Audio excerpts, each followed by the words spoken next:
Life isn't perfect, and neither are we. Nope. But we know how to face our fears And have some fun.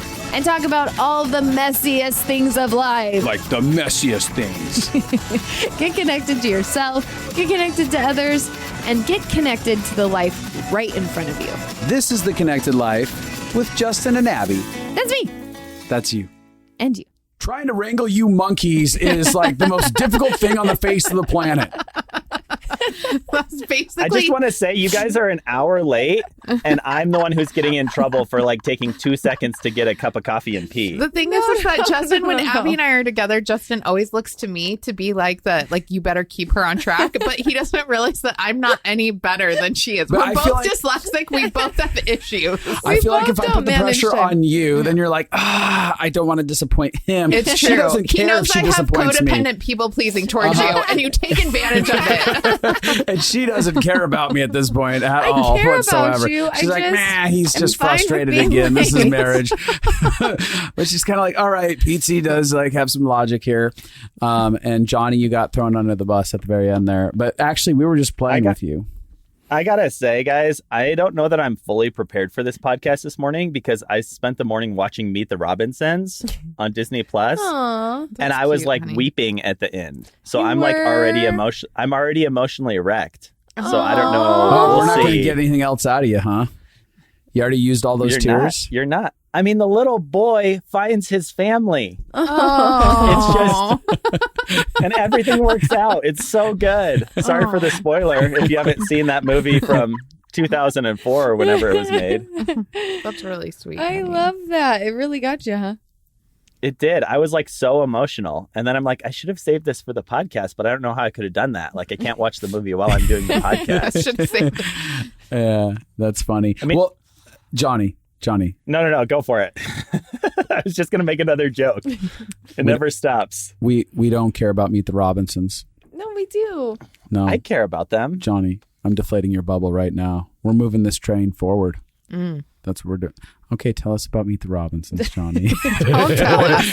Don't tell us. He'll go into way Watch too it on much Disney detail Plus. about it. Because I It's was being so- playful about it, and then I start getting these looks in the room like, are you doing this to him right now? Yeah, it didn't feel playful. It felt tense to me. My sarcasm, Yeah.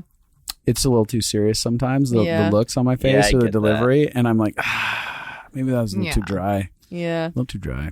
But we do care about Meet the Robinsons, and we care about your tears. That's why we have you here today. It's so true. Yes. And for some, oh my gosh, for some of you who are just tuning in, this is The Connected Life with Justin and Abby and Jonny and Pietze. Woo! We have added them forever. No, I'm just kidding.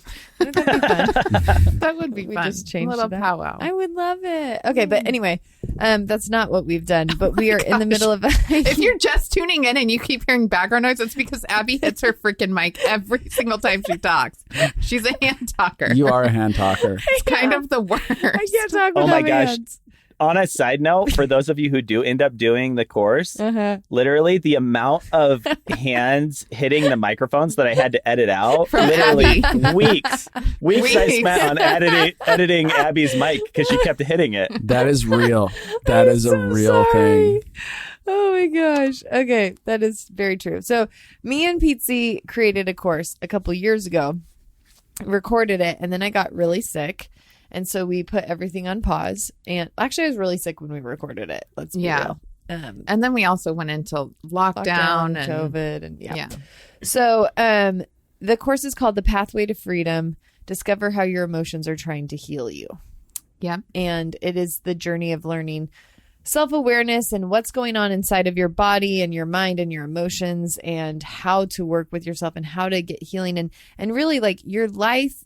There's a lot of times we're repeating cycles over and over again and we don't understand, like it feels like our life can be against us and that we're just going to hit the same wall over and over again. But the wall is actually meant to help us. Yeah. The thing that we're circling around is meant to give us clues, is meant to bring the subconscious to the conscious, which means we can transform our life. And so, And that was really the big aha moment of this course, was realizing that most of the time, the things in life that feel like they're working against us, the horrible emotions that we feel, even sometimes the good ones that we feel. Everything is actually working to bring more healing, more hope, more breakthrough, and more freedom. If you learn to understand what the signs are and what they're saying. Yeah. I think it's like the interpretation is where it gets lost. It's like when you have a little kid, you have to learn to interpret. Yeah. Is that the right word? Yeah, yeah. Like how the words what they they're use saying. And how... everyone else is like, what is this kid saying? And you're like, oh, they need to go to the bathroom and get a drink of water. Totally. And so it's important to learn your heart language and what's actually going on inside of you. And so I feel really, this course feels really important, and it transformed your guys' lives. It's the turning point of when your marriage really got to begin to see transformation on a deep level. You'd had ups and downs, and I'd love to have people go back and listen to all of the story, because it really builds on each other. You get to see their life story. I think it's really beautiful to get to hear a life story together, where you get to hear the good and the bad, because that's a very realistic version of life. Everybody on Instagram posts pretty pictures of them and their spouses, but everything's perfect. Yeah. And this is a very realistic version of marriage, the hard things and the beautiful things, the gifts and the pain. And so their story's been really amazing and impactful. Pietze, if you just want to give like a really quick recap to where you're at. Yeah. So basically, Jonny and I got married young. By all means, we're really, really good, a really good match for each other on the surface. But turns out that our dysfunctional sides, not so much of a great match. It caused a lot of issues. And the sad thing is that we developed, because we didn't understand our heart language, we developed some really horrible habits that set us on a trajectory for 14 years of being off course. And we had no idea, so on the surface, we were good and we had a good connection, but deep down, the foundation of our relationship was kind of shot. And so now we're leading up to a point where it kind of came to a head, and we started to begin to realize like, hey, if we don't change some big things, we're not going to make it. And that's where we started to develop this course. So what had happened is Jonny, it was so bad. And I turned to Jonny and just basically said, if we can't change our circumstances, because we had spent our entire life just changing a circumstance. And every time we change it, get a little bit better. It was like a little bit of relief, like a painkiller, a little bit, but it didn't actually fix the problem. And so we had gotten to a point where we'd exhausted the circumstances we could change.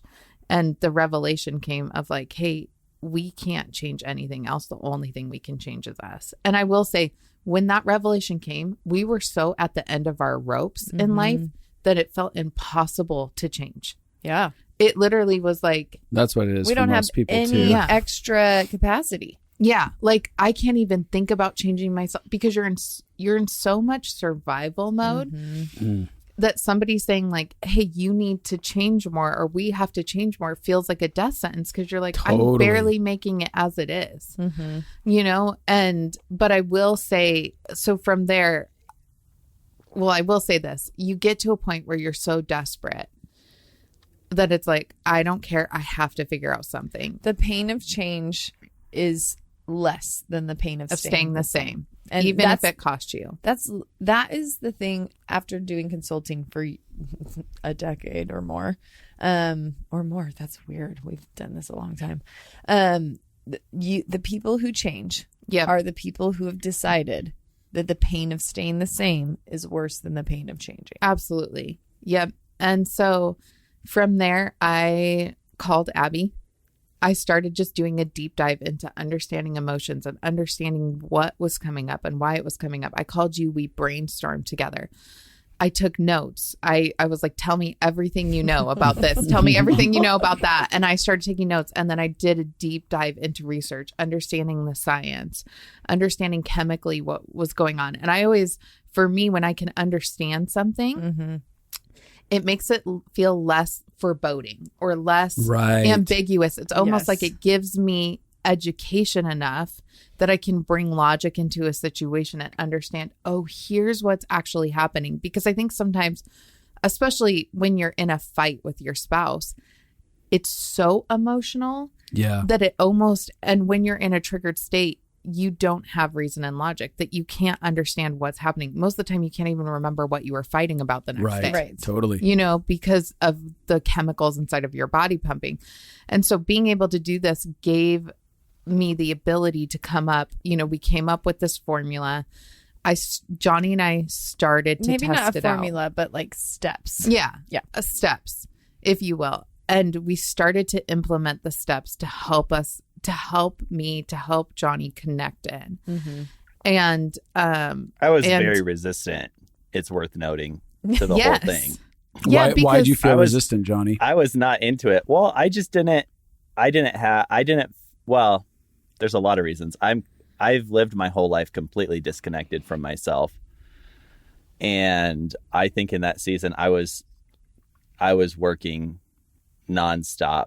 You know, I was working all the time, and I just didn't feel like I had anything in me to actually go on a journey. I didn't have any more, like, I didn't have the ability to try harder in that season, even though Pietze was like, we have to change ourselves. I think I actually got mad at her when she told me that the first time. Mm-hmm. And I remember it's at one point she was like, you have to start seeing somebody. Like, she made me start seeing Marcus. Has he been on the podcast? Yeah. Yeah. Do people know who Marcus is? Yeah. Yeah. And Marcus, Poor Marcus, if you're listening, I am so sorry.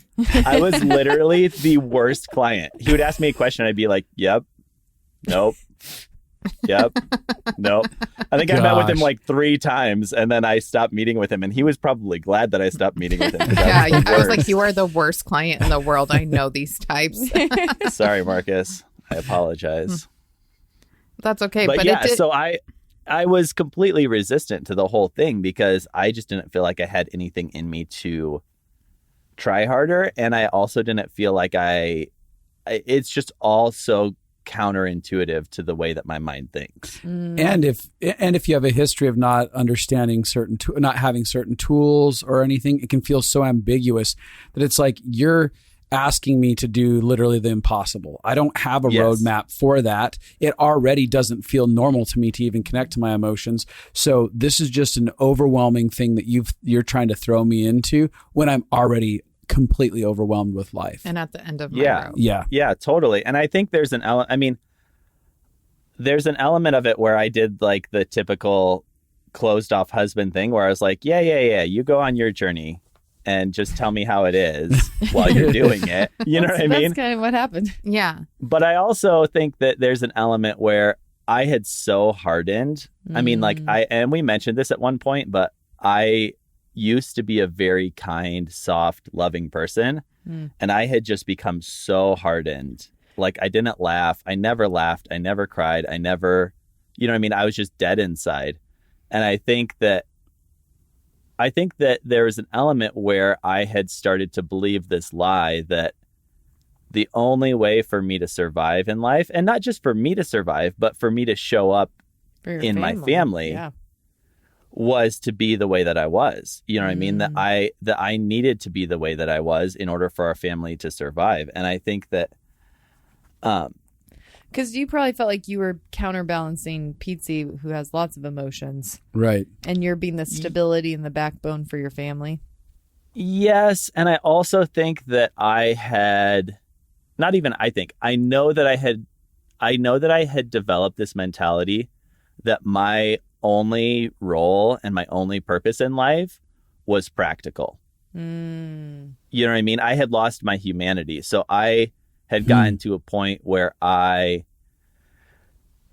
existed so that I could pay the bills and keep the house clean and be there for the kids when they needed me and be there for Pietze when she needed me. And that was it. That was my whole purpose. That is an emotion that I have heard out of so many men. That's actually a very broad general experience for masculinity, fathers. And it's the sad thing is it's so demasculate.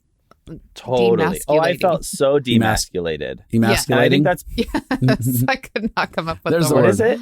What's emasculated. It chops your balls off. Yeah. I mean, that was how I felt most of our marriage, I think, because so much of what I wanted and my vision and my drive hurt our family, that I think it's a very emasculating feeling. And I think, not that we're only 10 minutes in, but if there's one thing that I would tell guys, or I guess girls, even though I think this feeling is probably a little more common in husbands, but if there's one thing I would tell people is that if you go on this journey, it doesn't actually ruin who you are. It actually brings you back to who you are. Like, that's been my experience of this process, is I actually feel more like myself now than I did back then. But I think I was scared of the change because I felt like this is who I am and this is who I need to be. And it felt scary to actually change. Change always feels scary. And I think for me, it's been really incredible because as Pietze has forced me to go on the journey, at gunpoint. Better go. Yes. I'm whispering subliminal messages into your ears at night. Yes. But as I've gone on the journey, it's interesting because the more I go on the journey, the more I love it, because I actually start to realize, oh, who I used to be is who I actually am. And I'm actually getting back to my core self. Yeah. I think pain. It's really cool. I mean, I think A return honestly, to your childlike innocence. Go ahead, Abby. Sorry. Yeah.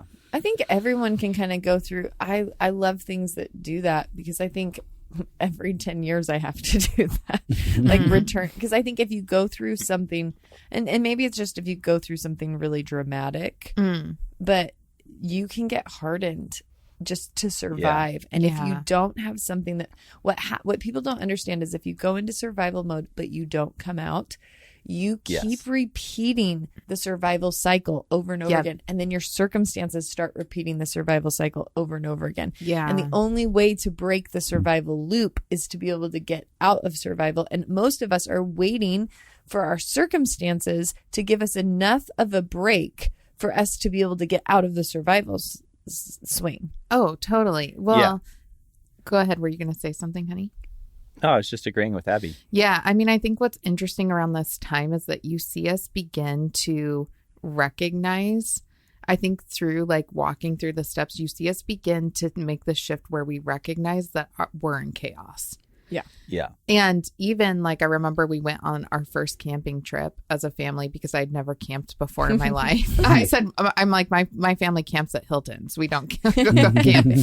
But Jonny like grew up like backpacking. They get lost into the wilderness. And so we went camping and it was an aha moment for both Jonny and I, because something about it woke up something inside of us where we were like, it was around the same time that we were, you know, starting to implement everything that we had learned.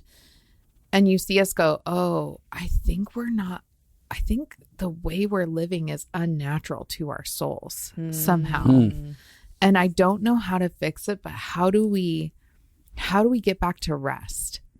So good. And I think, you know, part of it was the recognition that Jonny had put it, you know, like doubled down and tried to become this amazing provider, you know, to make up for years lost in the band where it was really hard and money was really tight. And it was this revelation of like, are we building the life that we want to build? And I think we still at that time had more of the external view of things a little bit, that we are like, okay, we need to change the way that we're working. We need to. But then as we began to go on that journey and we're starting to implement everything that I had learned, you see us also go on the internal journey. And it was like, okay, we have to get out of this. We have to return to rest. And I think, Jonny, I don't know if you would identify with this, but I feel like when we would start to have successful repair, when we would go into disconnection or something would come up between us and we would have successful repair, what it would actually do is it would feel like before when we're fighting or disconnected, we felt like two little orphans both fighting to get our needs met. And there wasn't enough to go around. It's like two little kids like viciously fighting each other for a piece of bread, emotionally speaking, like whose needs are going to get met, who's going to get seen, who's right, who's wrong. And when we started to flip that, what began to happen was it created abundance in the relationship where all of a sudden, like, it felt like there was more than enough. It felt like peace came back. Like it felt like we got out of poverty mentality relationally and came into abundance. Yeah. Absolutely. No, that's exactly what happened. And I think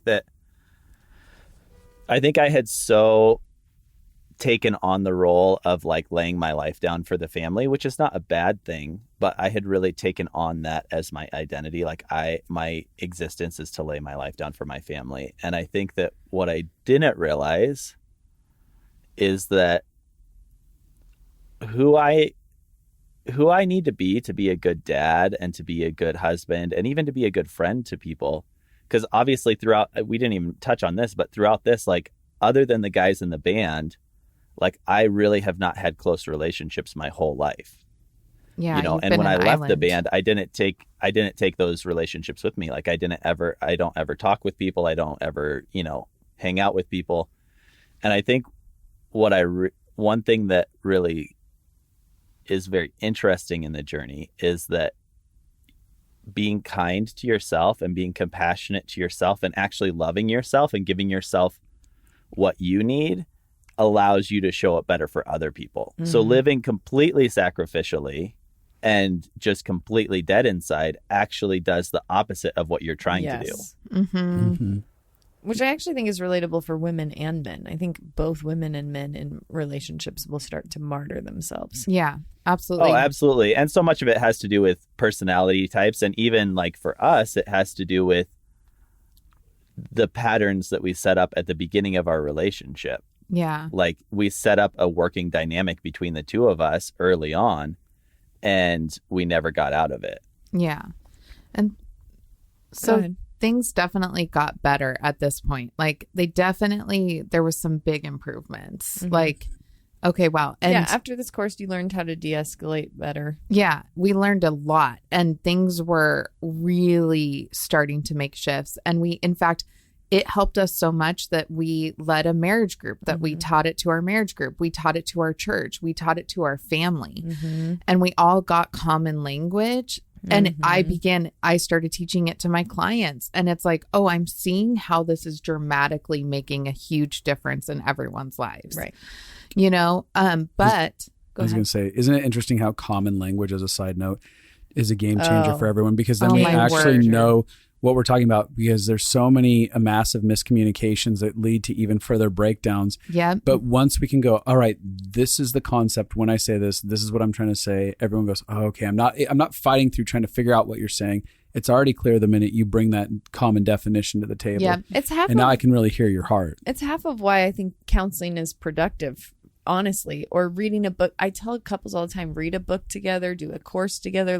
Because if you can get common language, then your communication is going to grow dramatically. Because now you're going to be like, oh, they're trying to validate me. Oh, they're trying to lean in and to connection. And you can recognize it and even lean if they don't do into it great. Yeah. You'll know like, oh, this is what they're trying to do. Yep. And it creates... Well, go ahead, honey. Especially in the hard moments.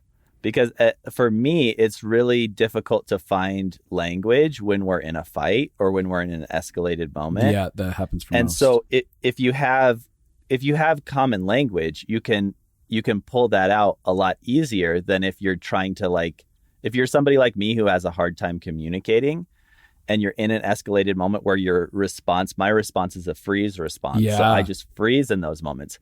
So me having common language that I can just simply say something like, hey, I'm feeling really unsafe right now. Or, hey, this is triggering something, but I can't figure out what it is. Or, hey, I'm in freeze. I don't have to. Yeah. Yeah. And I don't have to explain that to Pietze because we have the common language. Then that creates such an easy way out of those moments because you're not trying to have this whole conversation and figure it all out right then. You have this common language that you can communicate really easily when you can't seem to find the words. Yeah. And so it was interesting because I think from there, things got better but simultaneously, and we actually began to return to a sense of like, hey, we're going to work together. We're going to dream again together. And we started spending tons of time with God together and kind of repairing our relationship. However, one interesting thing is that when we were spending time with God one night together, I heard God say to me that our foundation was cracked. And that he was going to spend time repairing it. And I thought, oh, this is great. We're just going to go from one beautiful God moment to the next and get healed. Sounds so nice. It sounded amazing. But what actually began to happen is that both Jonny and he began to see a life consultant at this point because he's starting to work through stuff and he's realizing, a lot is coming up. And this time you were Which is great. The course helped him recognize that there was stuff to come up. Because before the course, when he met with the consultant, he's like, I'm fine. Finally, he has a buy-in, and Tyler Lifesti, who takes round 2 with you, doesn't have the painful experience Marcus did. For those of you who are just listening, me and Justin train life consultants. It's one of the things that we do. And so both Marcus and Tyler are people that we've Tyler trained. Was someone that spent 3 years weekly in my office going through stuff. Yeah. It's real cool. And I love that guy. Yeah, he's awesome. And so what began to happen is that while Jonny's working through stuff, I simultaneously, in my process of even returning back to myself, am recognizing that I have a ton of childhood pain that I need to confront with my parents. Here's the thing.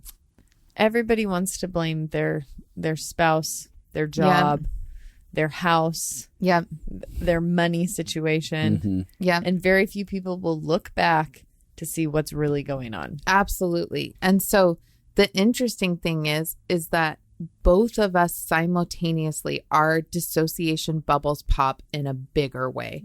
Because I think even for me, I recognize that I think I was dissociated from things I had been pushing off, some conversations and some pain that was coming up that I needed to deal with my parents. And then B, for me as well, I recognized when God spoke to me that our foundation was shot and Jonny began to process his pain, I began to get in touch and allow myself to get in touch with the pain of our marriage a little bit. And so did Jonny. And so I think this would be a good lead in for you, Jonny, to talk about. There was and I should say this. So what happened basically is that I recognized that I recognized that I had used blame a ton in our relationship. And it's funny because even though I was a life consultant and I had really good emotional language, what I began to notice as I got further down with using the tools, I wasn't just noting the external emotions that would happen. I was beginning to recognize the internal motives behind my communication. So I would use really healthy language. And if even my therapist, when I would model to her what would happen, she's like, that's really healthy language. That's really great. I love the way you said that. What I began to realize, though, is that my intention and my motivation behind what I was saying was out of survival. It was out of not believing that I would get my needs met. So I needed to figure out a way to subconsciously manipulate the situation so that Jonny would meet my needs and see me. And when I began to realize that, the way you do that is like some subconscious blame. Yeah, subconscious blame. So it would sound good because I'd use good language, but it still had an undertone of blame, which if you think back a couple episodes, what Jonny has said over and over again is my greatest fear in our relationship is that I was going to be the villain. So anytime I use subconscious blame, it's not safe for him to engage in that conversation in a healthy way. Because he's like, I have to protect myself because if I'm the villain of the story, I won't be able to handle it. And she'll agree and she'll villainize me. And then what is she going to leave me? Is she going to, and that's all the subconscious stuff that happens underneath the surface that dictates the way that our conversations go in our relationships. And so we had this one fateful day where we got into an argument, and I don't even know what it was about. But I remember I just was like, he began to trigger. And normally when Jonny would go into freeze and trigger, it would hit my rejection button. Like, you'd feel abandoned. It would hit my abandonment. I would be like, why aren't you going to engage with me? Why don't you love me? Like, why won't you just be in this conversation with me? And instead I just said, hey, I'm not going to use blame. I'm not. And what I began to recognize that when he was in freeze, he was scared. I didn't see him as a villain. I began to see what was actually happening inside of him. And so I was able to come down in compassion in the midst of a really heated moment and just be like, honey, I can see that you're scared. Can you communicate with me what you're scared about? Like, I'm not going to fight through this. I'm not going to use blame to try to like get you to connect with me or work our way through this. Which is really what happens, right? You feel that pull away. And so you want to find a way to pull them back. Yep. And typically it becomes an aggressive way. I mean, that was me. Me and Justin have done this cycle a million times because he freezes a lot. Yeah. And this is why I wish I could have done a course like this when I got married. Totally. Because Justin, just learning trauma responses and emotional and physical responses to triggers, just that would have changed the game, because he would go into freeze a lot and I'd always feel like you're purposefully walling off and abandoning me.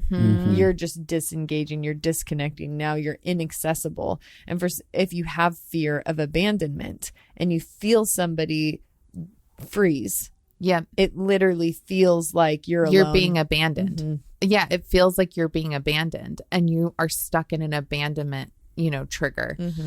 But I began to see past it and I began to understand that the reason that I would use blame is because of my fear of abandonment.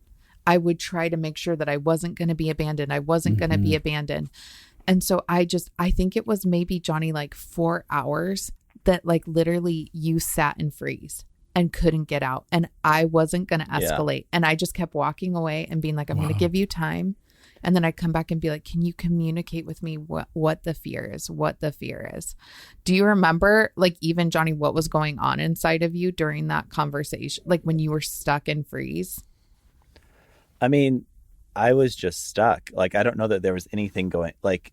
There wasn't anything going on. That's what when you're in is. freeze, it's hard to like you're not feeling anything. You're just stuck. Or at least for me, that's how I experience it. It feels vacant almost internally. And you just want to escape from the situation. And the freeze only goes higher when it feels like someone's demanding from you. Your anxiety goes up because you're like, I'm trying to give you something that I can't get access to. And so it starts compounding really fast into panic almost. It can. And if I can I step back in the story just a touch? Do you mind, babe? No, go ahead. I think so you guys filmed the course. Obviously, I stood behind the camera and then I edited it for like a zillion years. and as I was working through all of the stuff, all of the content, I think I began to realize how much of my life was lived in a triggered state. How much of my life was lived in a state of self-protection and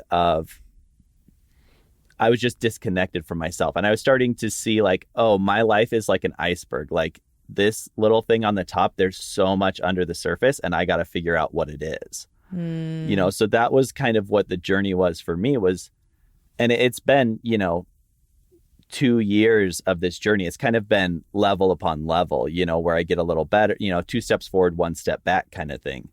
But really what I started investigating was what's going on inside of me. Why do I get like awful heartburn every time we get in a fight? And then I wall up and I leave. Why do I, there's something going on inside of me and I just don't know what it is. And I think one of my earliest revelations, I was in church and I think I always assumed that people who have a sick spouse were just like I was. I assumed that everything was the fault of circumstances, and I had this moment where I connected to my childhood and I realized, oh, this is really hard on me because it was really hard for me when my mom was sick. So that was kind of one of my first revelations. And I ended up going into a lot of revelations about my childhood and my relationship with my mom and my mom and dad's relationship with each other and how those things affected me. And it's funny because my mom and dad are amazing. My dad's a pastor. They're still married. They've been married since 1980. They're great people. They're really, really good people. My dad and mom will always, like, if I'm in a bind, they send me money. If I have a new vision for a business, they'll buy the equipment that I need. Like, they're very good parents. And I think the trap in that is never investigating your childhood. I think it's a little easier on some level if you've been abused as a kid to say, hey, I need to investigate this because obviously I had a really screwed up childhood. Or if, Right. like somebody close to you died, or if something really traumatic happened in your childhood, it's a little easier to point at it and say, hey, I need to look at this. But for me, I had never even thought that my childhood was affecting my current state, And so when I started investigating the iceberg, kind of looking under the surface, I began to realize, oh, there's actually stuff from my childhood that I carried into my adult life that is so deeply affecting me and affecting my relationship with Pietze. Even your triggered responses, when we started to investigate those, it was like, oh, that was developed in childhood. Mm-hmm. That wasn't just our marriage. That started all the way back in childhood. And it was so crazy to make those connections. Well, and it's one of the things we talk about in the course is learning how to take ownership. And taking ownership is actually the journey of, I'm not blaming that I'm doing this because of you. Right. I'm figuring out where I learned to do the thing I'm doing. So even Pietze, when she's saying like, oh, I have fear of abandonment, just her owning, I have fear of abandonment and I've made decisions out of that. I've used blame to get my needs met. That ownership changes the game. Oh, it's what creates the abundance in the relationship. It's what actually then begins to give you margin to keep going on the journey is ownership. What it does in a relationship is absolutely amazing. Totally. And I think for me, another element of the course that really changed me, and I think that this won't necessarily be the same for everybody because some people are not as locked up emotionally as I have lived my whole life. But for me, one of the big things that changed was me beginning to give myself permission to feel the pain of my life. Because I think that I had developed a mentality. No, I don't think. I know that I had developed a mentality that Pietze was the emotional one. My autistic daughter was the problem. Required so much. My son was crazy. Everybody, like, I didn't feel safe with anybody in my life. And so for me, beginning to give myself permission to feel and to be a human was a huge step because I always thought that I had to be a robot because everybody else was so crazy. Right. You know what I mean? Yeah. And so I remember actually at my grandpa's funeral, my grandpa died a couple years back. This was another big moment for me. My dad's brother is disabled, and my grandpa and grandma spent their whole lives fighting for the rights of kids with disabilities, and that was back in the 50s when kids were there were no institutionalized. services. Yeah. There were no services at all. And I remember they asked me to give a little speech at my grandpa's funeral, and I wasn't really thinking about it. And I just got up and I started talking, and I broke down and I wept because I had this moment where I realized his life had been very similar to mine with Yana, where he had probably had much different plans in his life, and the circumstances imposed themselves on him. And rather than being a victim to them, he took it upon himself to like raise this kid and fight for this kid. And I just wept. And I think that was the beginning for me of beginning to accept the circumstances of my life instead of fighting against them. And then begin to actually go on the journey of, okay, now that I'm not just ignoring everything, how do I take what life has given me and make the best of it, And so I think from there, I just continued. It was a very slow process for me over the course of 2 years. It was a very slow process for me of getting in touch with myself and of beginning to feel things. And I think we fast forward to the conversation Pietze was talking about, where I was completely frozen, and I did not know how to get out of that. And then she just kept coming back with compassion and kept coming back. And finally I just broke and I wept because all I ever wanted was to just be a good dad and a good husband. And I realized that I hadn't been those things. And I think that I had been so afraid to look at my life because I was afraid of how much damage I had caused over the years. But the thing is when I started looking at it and then she was able to meet me in compassion, it changed everything. It changed everything because I realized I'm not the villain. And even saying it to her, even saying like, and that's where vulnerable communication is so key. Getting in touch with what you're actually feeling underneath and then being able to communicate it in a non-blaming way.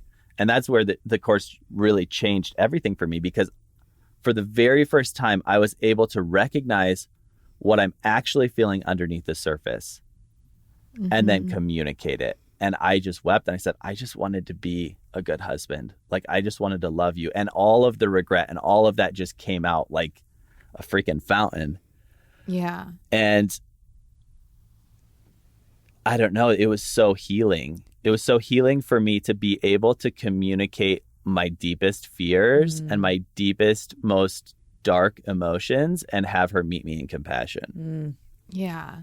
And I think for me, what happened is that I think when I got to see that, I actually felt so grieved to understand that you had been living with the weight of like, because you had said like, I feel like I'm the villain. I feel like I failed you. Like, yeah. And when you finally broke and you just started sobbing, which you're not a crier, you don't feel. And I just, I am now. Yeah, that's true. You've been slowly feeling. But I just held you in that moment. And I was like, you're not the villain of the story. You're not the villain of the story. I just kept saying it over and over again. You're not the villain of this story. You're not the villain of the story. And then I think something in me began to flip and I began to realize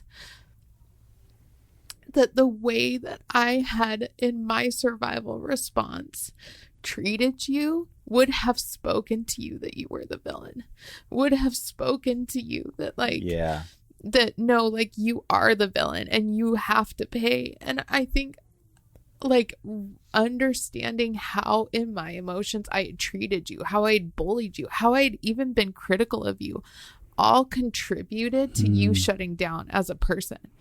And absolutely. And I lost the person that I love and I contributed to it. It wasn't just him. It wasn't just him hardening towards me. I actually contributed to losing my husband, you know? Yeah. And because of my blame, because of the way that I would attack. And as I began to see those things, I mean, it was like for me that moment where I want to go back and punch myself in the face. Like, what are you doing? Like, do you even understand how powerful your words are in this moment that you're setting your husband on a trajectory of shutting down towards you?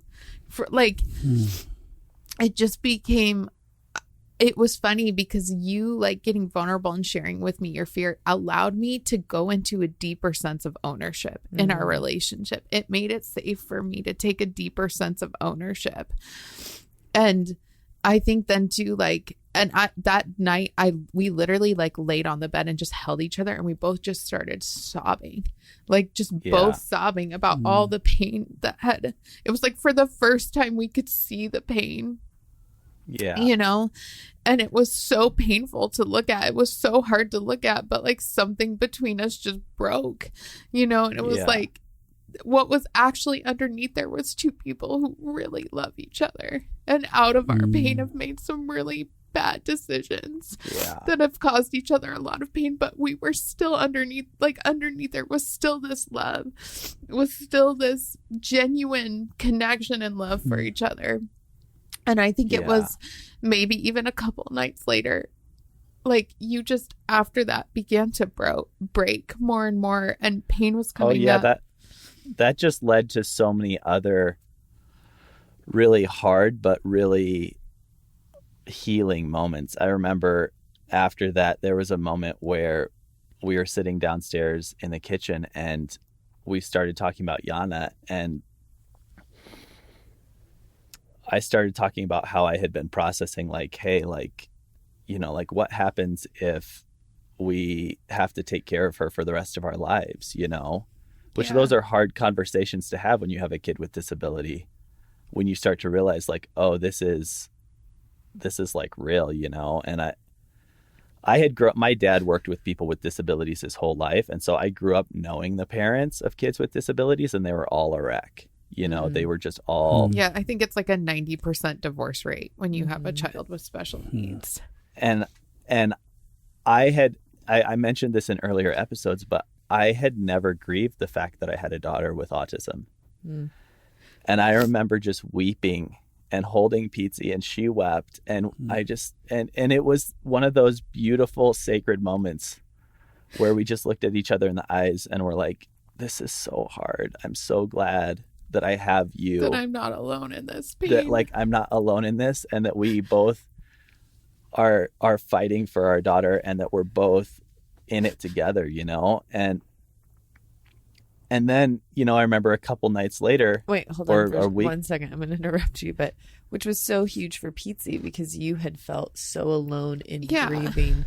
And one of the things we know scientifically is that to get through the pain process, we need attunement. Like every human soul is looking to not feel alone. It's how We're we all heal. looking for connection. That's how we heal. Yeah. So Pietze had been trying to grieve having an autistic daughter for the whole time. For me, it really was it was so hard because he went to depths I hadn't even let myself go to. Well, I feel much deeper than you we've do. actually realized that actually Jonny feels deeper than I do, which is probably part of his dissociation. Why he cuts it off. I just can't handle it. He can't handle it. It's so overwhelming for him because he feels to such depth.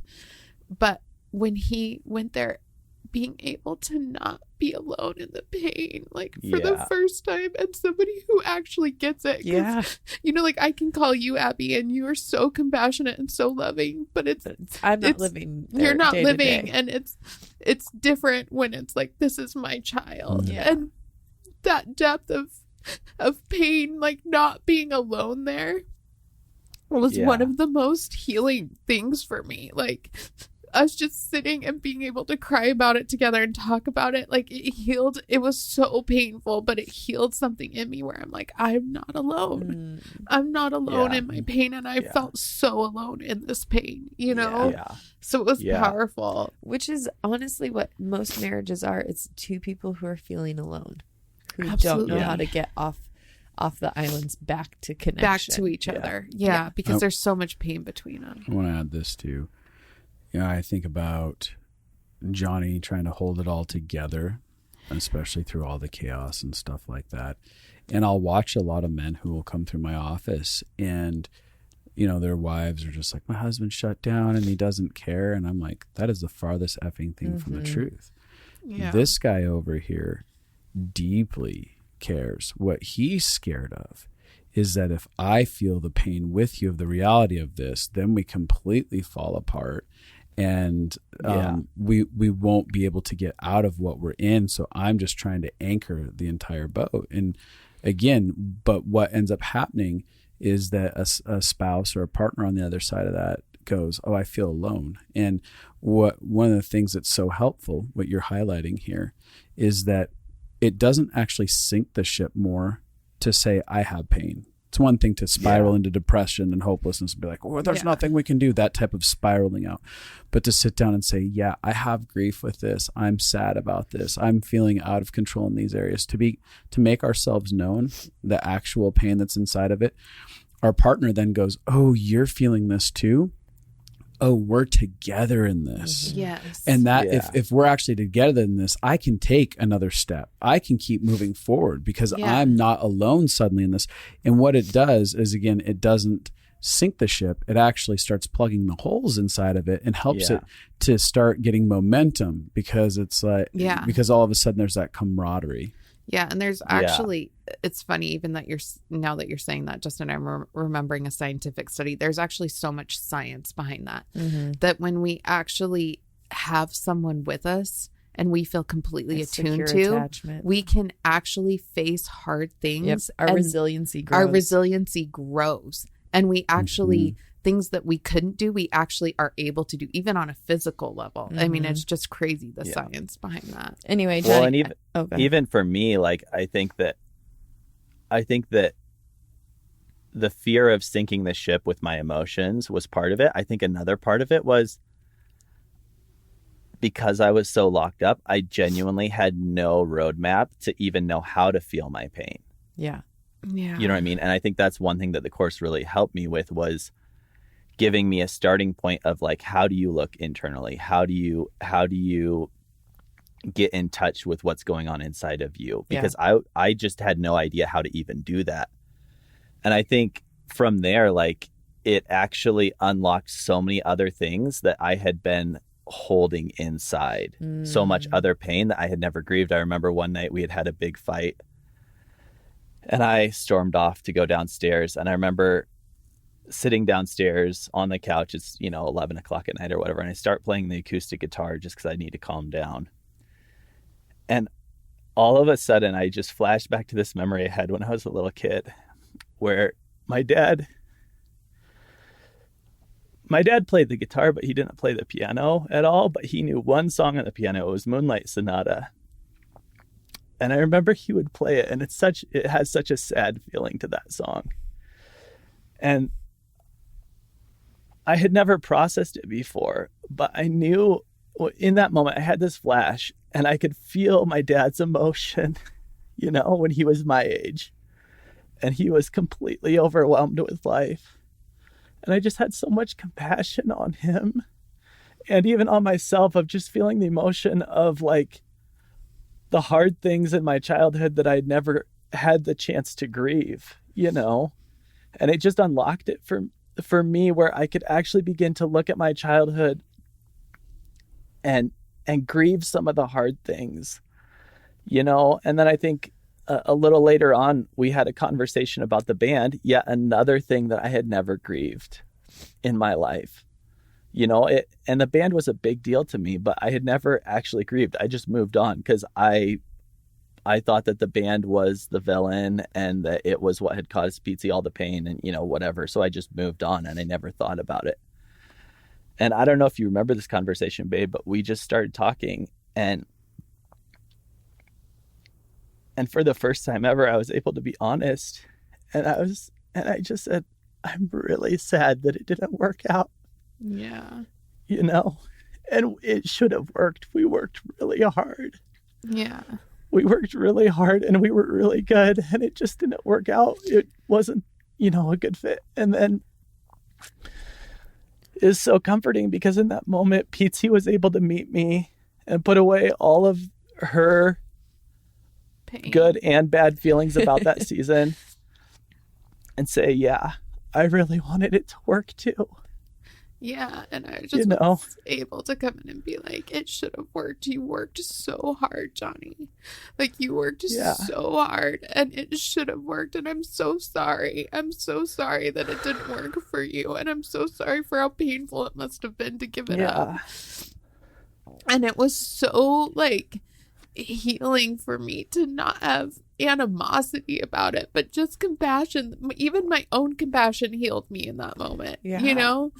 And I think that actually led to somewhere in there. I remember late at night we were laying in bed and just kind of like holding each other, and at some point, like, I put my hand over your heart, because I think I had realized, even we'd gone back and like looked at his Enneagram number, and I had realized that so much of the way that I had treated him would have destroyed his soul with his personality. Yeah. Literally, my survival response, I'm a fighter. Like, I'm feisty. It would have just destroyed him. And I just put my hand on his heart, and I just was like, Jonny's heart, I'm so sorry. I'm so sorry for the ways that I've shut you down. I'm so sorry for the ways that I hurt you. I'm so sorry. I just took ownership for everything. And we both just like, he just started bawling. And I literally just went back and took ownership for anything that I could think to take ownership before. And I'm so sorry that I made you feel so unsafe in life. That had to have felt so horrible. And we just cried and like held each other. And I took ownership. And it just, that the compassion between us, like, it's funny because even after that, the compassion, my own compassion towards him and getting to compassion actually healed me in a way that the pain of what I needed from him didn't feel so big. Yeah. You know, like, well, when you're able to see, because what happens is he let you see him. yeah. And when you saw, like, intimacy actually heals that divide. Yeah.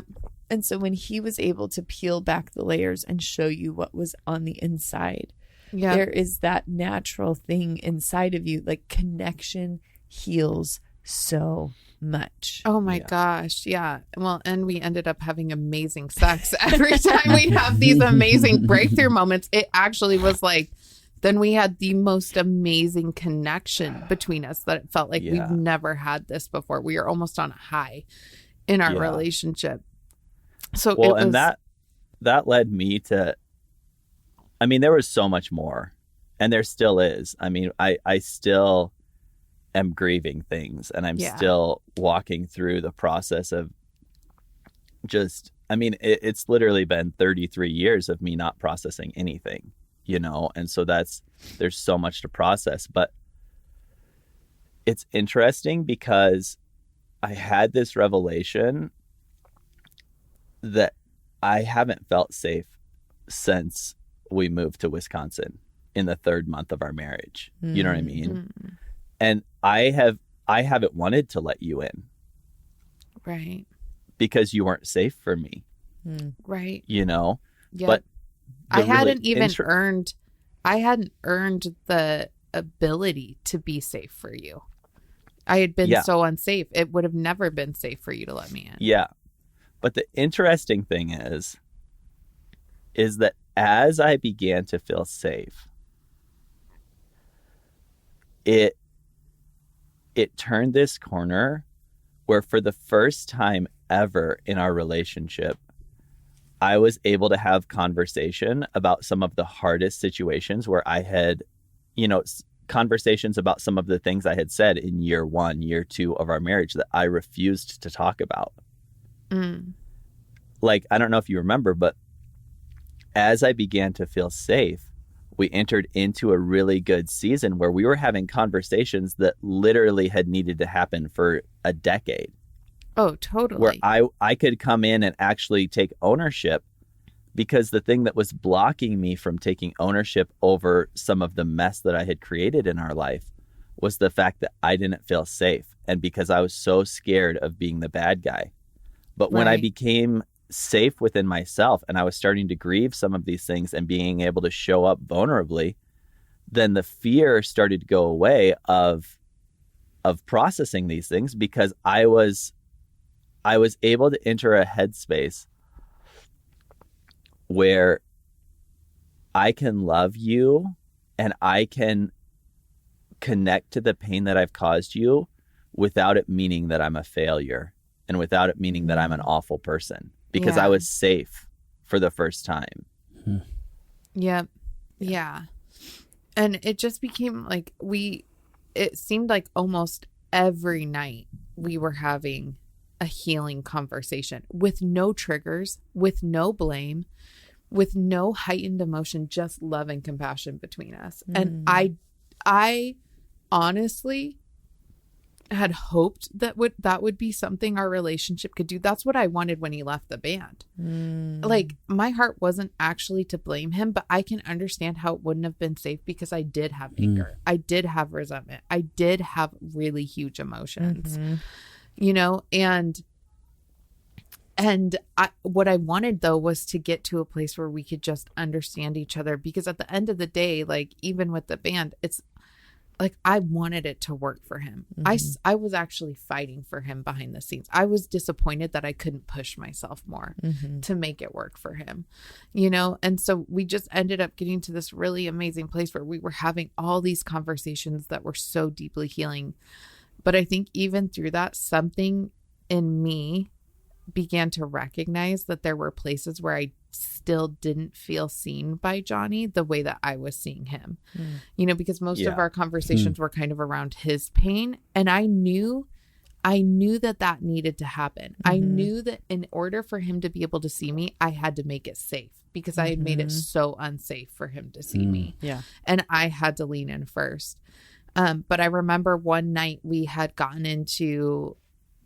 had a disagreement the night before, and I woke up early the next morning and we were out of connection. We weren't attuned. Yeah. But I had woken up early and I thought, I'm just going to go spend time with God. Like, I'm going to leave the house. And I started getting dressed. And then I was like, you know what? I shouldn't do that, because I don't want Jonny to feel like I'm abandoning him in his pain. This is funny. This is so funny. Yeah. So I was like, you know what? I shouldn't. I started getting back undressed to get in bed, and Jonny woke up while I was doing that. And he was like, where are you going? And I said, I was going to go spend time with God. And he looked at me and goes, okay, awesome. Have fun. And went back to sleep. And something about his response hit something inside of me where I went, wait a second. If I was Jonny, I would have been like, please don't leave. Let's work through this. Like, I don't want you to leave. But he was not bothered at all that I left. Like, he was totally fine with it. And it clued me in that I was like, oh my gosh, I have abandonment pain. Yeah. I have a deep abandonment trigger. And I never realized it, because I'm not okay when he leaves. I'm okay if I leave. I'm not okay when he leaves. Well, and that's been it's interesting, because that's been a big point of contention in our relationship, is that I am such a loner. Like, I really love alone time. And it's really hard for Pietze when I'm not around. And until you were able to get to that spot, I always felt really almost like controlled by you, because I felt like I have to be around all the time. Like, I don't even have the option to have space. Yeah. But when you recognized you have this abandonment trigger and you were able to communicate that to me, it gave me so much more compassion for being able to say, oh, you're not just trying to keep me around because you want to control me. You actually have unhealed pain here that we need to walk through.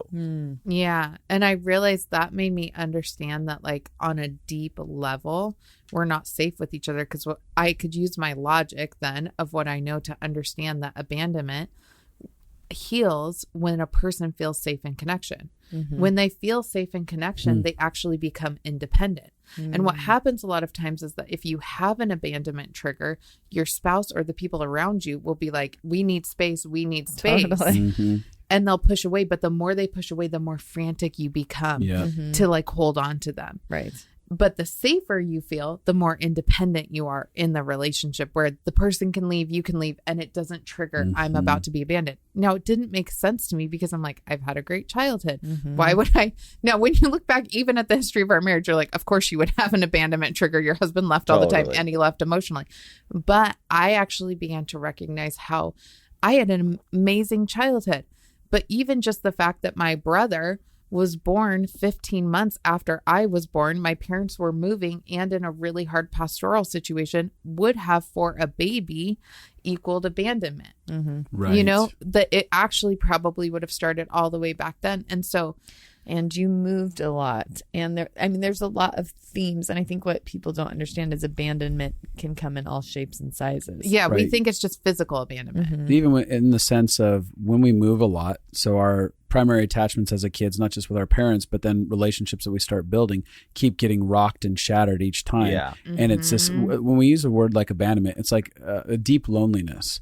Like, I feel like Fear of aloneness. fear of aloneness is happening. Yeah. And it's repeatedly happening, or you can't hold on to anything when you keep moving or having situations like that. There are kids that shift to schools over and over again as kids, and they have this deep sense of abandonment. And they're like, I have good parents.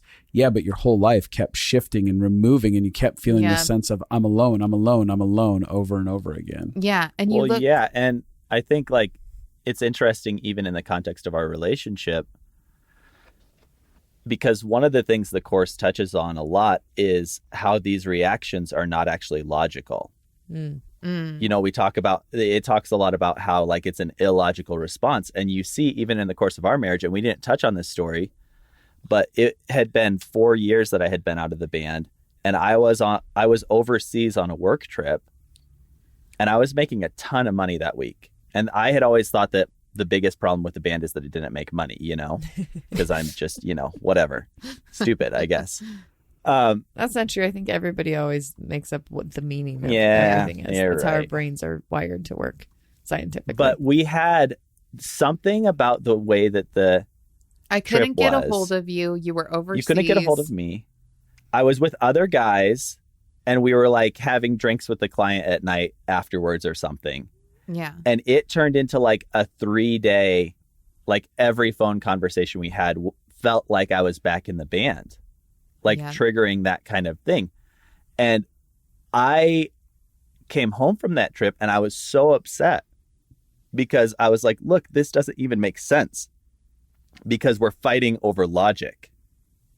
And anytime you're fighting over the logical thing, you're not actually getting to the heart of it. So true. And so for me, I was like so upset because, and it took me months, wouldn't you say, babe, to recover from that trip emotionally on some level because I was so upset because at how you had reacted. Because you had the belief, what that trip did for you is it popped that belief of like, if I just take care of all the circumstances, yes, like if I make more money, it'll fix it. It'll fix all the pain of the band. And it was never about not making money. It was never about. It was abandonment. It was abandonment. It was, we are disconnected. We're not, I don't feel safe. It was about safety. Which is why it's so crucial to get out of the mentality that it's all about the circumstance. It's all about the logical reason. And you're fighting back and forth over the details when in reality, what's going on under the surface is what's driving everything. Yeah. Yeah. And I think that morning when I woke up, it all began to click to me. And it was like such a big aha moment. And I recognized that I needed safety with you. Yeah. That like I had started to create safety for you and I needed you to create safety for me. And we kind of ran into some big bumps with this one. Well, yeah. I think that I have so many years of not showing up well. It's really hard to retrain your reactions and the way that you are. So it's a lot of work. We hit a lot of big bumps where I was having a hard time seeing you. Yeah, because I think anytime that I wasn't completely catering to you in the situation, if I was just letting myself be in pain, it would trigger you into freeze and then we'd get stuck. And sometimes it took days. It took days and we just sit in it until we could we didn't give up though. We kept coming back to the issue until you would finally get to softness and be like, you would do for me what I did for you, which is, what are you afraid of? I want to hear your pain. But it came to a head one night where I ended up even just having to go to a hotel because I had a huge trigger. I just, there was a bunch of circumstances that had happened and it led to a big misattunement and I was in a ton of pain. And I ended up just having a huge trigger where I like threw a water bottle and then I threw a glass. And like, honestly, I lost it. I was at the end of my rope emotionally. I mean, even circumstantially. Because I would like to say, when you start getting vulnerable and you start opening your heart up to each other, the times when it doesn't work feel so painful because it's much worse. Easier to just shove it all down. It's easier to stay dissociated when you start. And I remember working with couples, I would always say this, they'd get in way bigger fights after they'd been vulnerably successful. Yeah. Oh, totally. Like they'd been successful at vulnerability because then the next time that or if they're trying really hard to do it right and it doesn't work out, the hopeless, it becomes a much more painful. Well, something that in dissociation feels like a level 2 offense or problem, in vulnerability can easily feel like an 8 to a 10. Absolutely. Absolutely. Because there's no more protectors saying, I don't even care about that, or whatever it happens to be. I'm so close to you that now this is cutting me super deeply. Which and the truth is, you get new protectors, right? Healthier just healthy, ones. But there's an in between time where you're coming out of the old and transitioning into the new. And Jonny put it really well. I don't know if you remember this, babe, but you had said it's almost like you're a starving kid who hasn't had safety and connection. Mm-hmm. Yeah, and when you get it, you like eat so much of it, and then when it gets taken away, you freak out again. Yeah, because anytime Jonny would go into a freeze trigger, I felt I'm getting walled out again. I'm getting walled out again. So you'd I have start to go back. Feel let in, and you'd get so excited about like, this is the thing I've always longed for, is connection. Yeah. And then the next time he walls off, you're like, oh my gosh, I'm losing it all again. Yeah. I got to eat one meal, and now it's never going to happen again. Yeah, absolutely. I mean, I think that was one of the scary emotions for us and for people who have listened to the first couple episodes. Things were so good in the beginning for us, like dating, engagement, first couple months of marriage. Like, we were so in love. And I think that when we started to get a taste that like, oh, we might actually get back to that. Then anytime it felt like that was taken away, it was crushing. Totally. Yeah. You're like, oh, we're going to get back to that good, beautiful, amazing moment. Yeah. Oh, no, now like it's horrible again. Yeah. Yeah, And that's totally kind of the devastating. trajectory of, the pathway to freedom is that it kind of loops. It doesn't, it's not a straight trajectory up. It kind of loops back, and then you go forward, and then it loops back, and then you go forward, but you're making forward progress. Yes.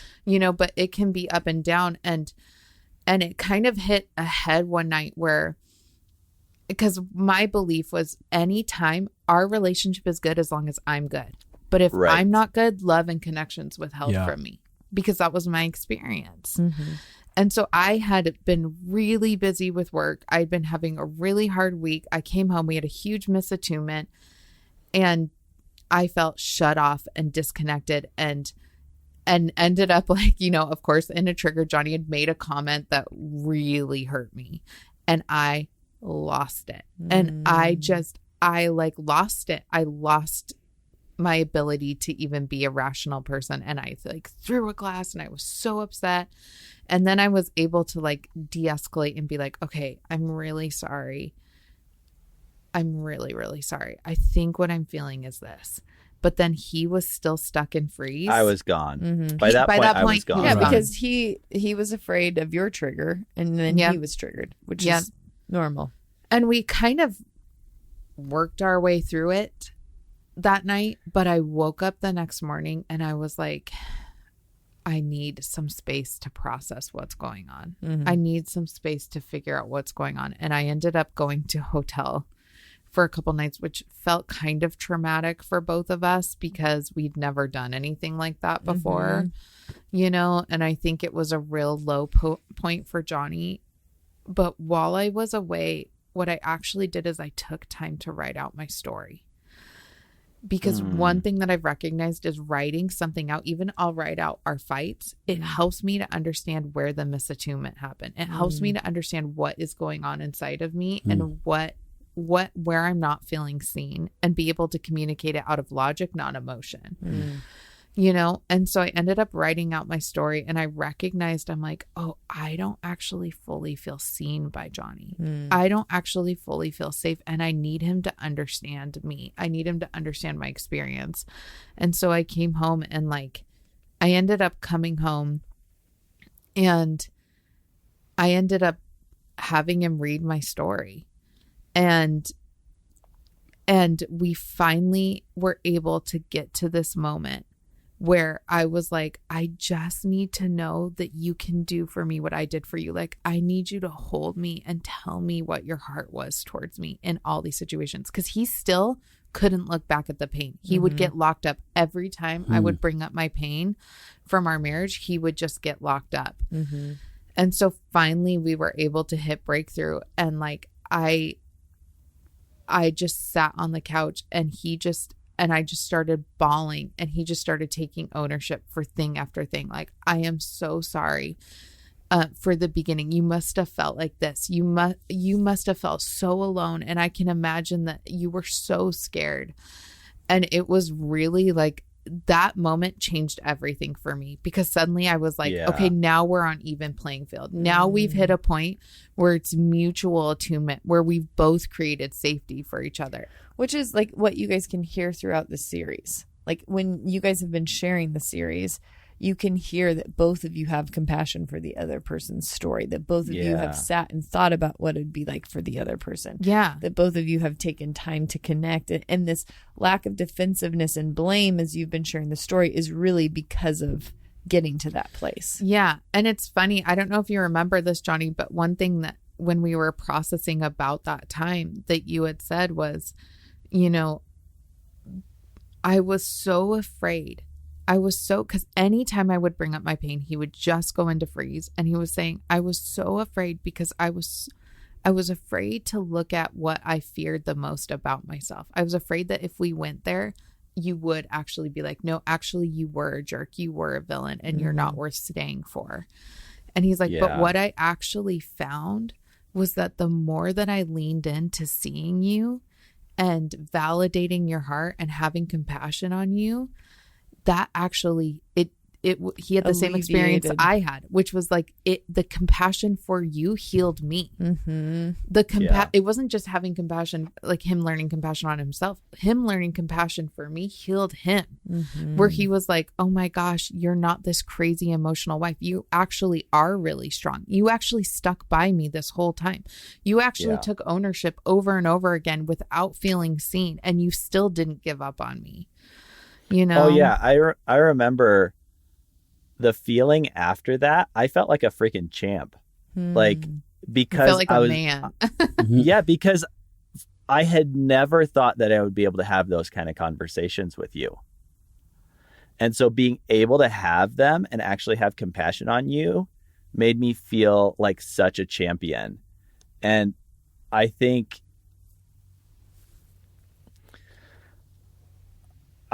that walking through your pain for me, I think that because you were describing what I had said that I was feeling, I think that my subconscious belief, our whole marriage, was that you blamed me for our life. You know, and I think that under the surface, and this is what I communicated in that moment, under the surface, my biggest fear was that you were actually right. Yeah. My biggest fear was that it was that the way that our life had gone was actually my fault and I had actually failed. And that at the end of the day, the story was going to be that you had put up with me and I had screwed everything up. Mm-hmm. And was that what you found? No, that's not what I found at all. What I found was that we're both messed up and that that this life is a mess, but we're in it together. And when you're actually able to connect to yourself and to connect to each other, we're just human. We're just humans, and we're trying to make the best of things, you know? We're humans with pain. There's no villains or victims. And there's a level of intimacy that grows from being able to connect in those moments, like in a way that I've never experienced before. Yeah. And really that's been the game changer, you know, is this teeter-totter now of being able to lean in and see each other and have compassion and get to attunement. And it really was, I think, even for me, and I will say this journey was so hard on me because if you look at the history of our marriage, I felt like I had constantly tried as much as I could. Like even that time where I took ownership and apologized for the beginning of our marriage and Jonny never saw me and I didn't see myself. And then recognizing even through this process that it was going to take me leaning in again without getting seen.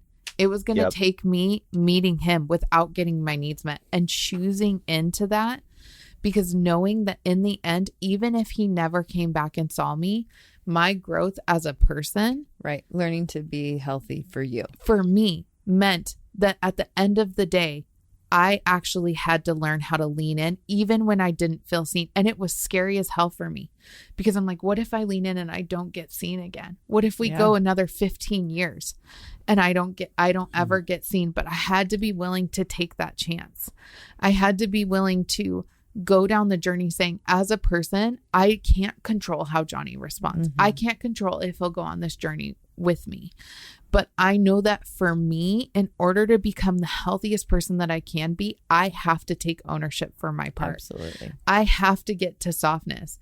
And then recognizing that he wanted that too, then created the invitation where I could be like, well, this is what I need. And it was hard for him. I mean, it was a lot easier for me to lean in and we got through that a lot quicker. But when it came to him leaning in for me, I mean, it was a mess. It took time. Well, it was a brand new skill that he was trying to figure out. And I say that not to say that Jonny's bad, but to say that sometimes there's a process to it. And that process can feel really painful. And there has to be a lot of grace. And there has to be a lot of coming back together and like washing each other with your intention and your heart and saying, hey, this is actually what I want for you. This is what I actually see for you. Yeah. You know, I mean, I think like, and you guys are in such a great place. And yet this process is probably another year or two more. Yeah. Of this. No, we're still right in the middle of it. Yeah. Still. I mean, I think it's interesting because we still fight a lot and there's still a lot coming up, but there's been multiple instances, even in the last couple months, where we'll have a fight and we'll get to safety and resolve within 4 or 5 hours, where in the past that same level of fight would have been 4 or 5 days. Yeah. Yeah. And I think one thing for me in this is that because I have so little emotional capacity, it's easy for me to get really emotionally exhausted because there's so much going on. Oh, yeah. And so it's been so crucial for me to actually look at and I think I even told you this, babe, but we have to look at how much progress we're making so that we can encourage ourselves to keep going. Yeah, because absolutely. it is such a difficult process of walking through stuff that we've never walked through. But when you step back and look at it, it's like, oh my gosh, like look at how quickly we got to softness there. Or look at how I got triggered here, but it never even led to a fight because in 10 minutes, I went to the bathroom, got myself a cup of coffee, processed through my thoughts, and I came back and I was like, oh, this is what's coming up for me. You know, so it's not all over. Like the process is very much still active, but I think taking a step back and looking at how much progress we're making is hugely encouraging, and it actually gives you so much strength to keep going. Yeah. Yeah. Yep. And as you're listening, I just think it's so encouraging. This is the process of transformation. Every couple and individual we've had in our office, it is a couple years of reprogramming and retraining yourself and learning how to go to vulnerability from blame. I mean, I learned blame from a little girl. Like our whole household used blame. So you're trying to often we're trying to unlearn something that we learned for years and years and years and years. And so there's a lot of grace and compassion, but it's helpful to have something that is tying you to the process. And so that's one of the reasons I like doing something with people. I was actually just talking to a friend of mine and she's like, well, I bought this course. We've just never done it. And that's why I love like the immersion program that we have, because you actually have people you're doing it with. Yeah. Which helps you keep on the journey. Because most couples will get a couple waves of breakthrough and then they'll go back to a couple waves of pain and they'll land in it's hopeless and they'll give up. Yeah. Instead of like, we're going to walk this, we're going to keep doing this process till we get all the way to the other side. And Pietze and I are doing a course called Creating Safe Relationships because now that you've learned how to lean in, how to create softness, how to share vulnerability. Oh, it's been a game changer. It's been a game changer. And even then teaching it to my clients and the people around me, like it has changed everything. And I will say this, like, hopefully you walk away from hearing this whole story. And, you know, I went on my journey separate from Jonny and I never knew if he was going to come along. But then him beginning to learn this too, we are now getting to the place where we are getting back to who we were when we were first married. Even him, he's becoming, like he said, more himself. And the journey is hope, is that the things that were lost inside of ourselves and our marriage, we're getting back to. And I didn't even know that if we'd ever get back there, because I had to release our relationship. I had to release Jonny to be to be on his own journey, even if that meant that it looked different from mine. I will say you learned how to be healthy, but you also learned how to have a voice. Because the first time I think you learned how to lean in, but you didn't learn how to have a voice and have boundaries. Yeah. And so you went on the journey of loving him and not knowing how he would respond, but also stopping running over yourself. Yeah, absolutely. And I feel, I think the thing that I just feel the most excited about is being able to, obviously when you're kind of pioneering the journey, it can feel rocky and we're trying to figure it out. And I'm learning all the science behind it and figuring out what's happening. But I feel so excited to share that with people and for people to have their own breakthrough stories in the context of friendship, relationship, families. It's so good because it kind of worked out that 2 years went by. You guys got to do the journey. Oh, yeah. And what I've learned even in the last 2 years, we're doing this new course that's an add-on to the pathway. And I'm like, man, that course is so essential. And I wouldn't have had all the information had we released it 2 years ago. So thank you guys for coming on. There's one thing I do want to highlight because I remember this happening, and this happens all the time. I can't tell you how many people come to me and their marriage is in a crisis and their life is in a crisis and their life is in chaos. And they're like, we don't have the money to get counseling. And that was you and Jonny. You guys were, oh my gosh, so stretched then. Yep.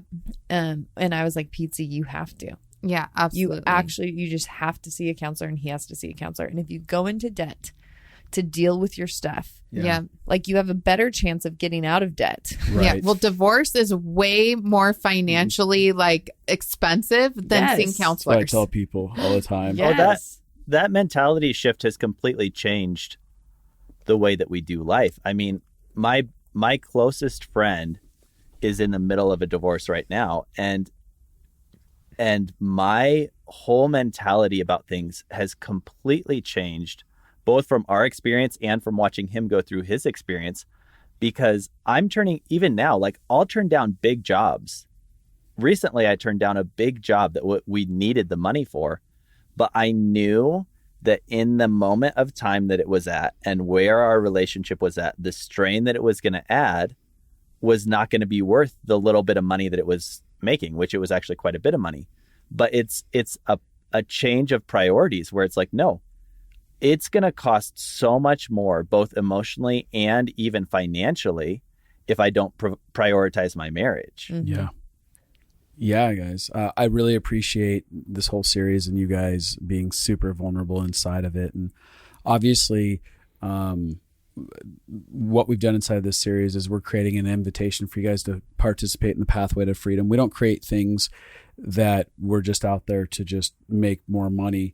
We're actually trying to create things that solve these lifelong generational problems that keep getting passed down from family to family to family, because we're wanting to see a world that is living healthy and whole and truly free and connected connected inside of it. And so I think that your guys' story is very hope giving because it's not filled full of fluff. It's not like it's like, no, hey, if these two can go through this process, if Abby and I, even when you guys listen to the Connected Life, if we can be as messy as we've been and be where we're at, there's hope for anyone inside of their process.